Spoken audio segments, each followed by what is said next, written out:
Matthew chapter 2 opens with the phrase, "in the time of King Herod," and that word king asked readers to make a choice, to follow King Herod, Rome's agent who ruled by violence, or to follow the new king, introduced in chapter 1 as the son of David. When the Magi entered Jerusalem with the impolitic question, "Where is the child born king of the Jews?" they are denying Herod's kingship. And while today's lectionary suggests that the Magi are kings, for Matthew's first readers, the Magi represent not royalty, but challenge to political authority.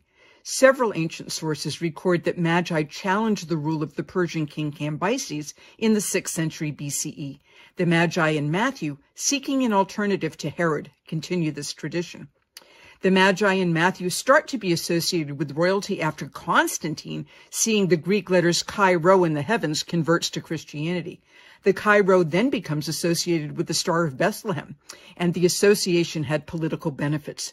Just as the Magi, seen as kings, paid homage to Jesus by following his star, so the kings of the earth should pay homage to the emperor by following his sign.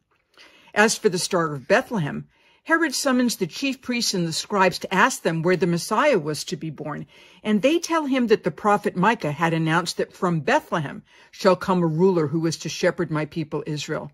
Matthew suggests that the Magi's knowledge of astrology is insufficient. They need Jewish wisdom to interpret fully what message the star is conveying.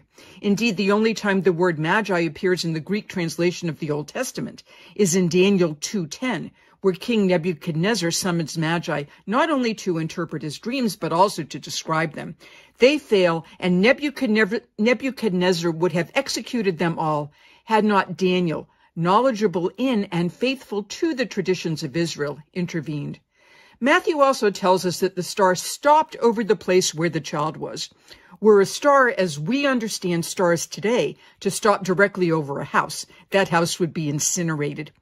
People in antiquity thought of stars as living beings, whether as the souls of the righteous or as angels.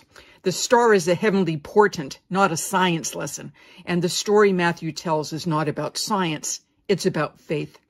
Finally, along with gold, frankincense, and myrrh, the Magi offer an additional gift.